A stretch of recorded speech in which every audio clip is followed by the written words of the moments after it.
అనంతపురం జిల్లా తాడిపత్రిలో ఎన్నికల నామినేషన్ కార్యాలయం వద్ద ఉద్రిక్తత వాతావరణం చోటు చేసుకుంది. అనంతపురం జిల్లా తాడిపత్రి పట్టణంలో శుక్రవారం రోజు మధ్యాహ్నం తెలుగుదేశం పార్టీ తాడిపత్రి నియోజకవర్గం ఎమ్మెల్యే అభ్యర్థి జేసీ అస్మిత్ రెడ్డి జనసందోహం వద్ద భారీ ర్యాలీతో నామినేషన్ వేసే కార్యాలయానికి చేరుకోగా తన వెంట వచ్చిన జేసీ ప్రభాకర్ రెడ్డి బారికేట్లు దాటి లోపలికి పోవడంతో జేసీ అనుచరులు, టీడీపీ కార్యకర్తలు, నాయకులు పెద్ద ఎత్తున బారికేడ్స్ను తోచుకుంటూ లోపలికి వెళ్లే ప్రయత్నం చేయడంతో పోలీసులకి, టీడీపీ కార్యకర్తలకు మధ్య ఉద్రిక్త వాతావరణం నెలకొంది. దీంతో దాదాపు కొన్ని నిమిషాల పాటు జేసీ ప్రభాకర్ రెడ్డి తెలుగుదేశం పార్టీ కార్యకర్తలకు, నాయకులకు, పోలీసులకు మధ్య తోపులాట చోటు చేసుకుంది.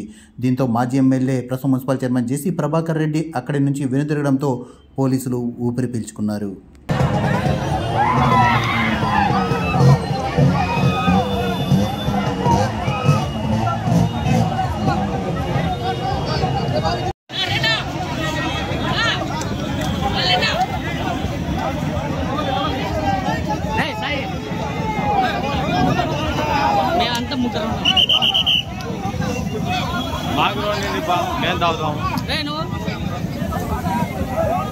నాకు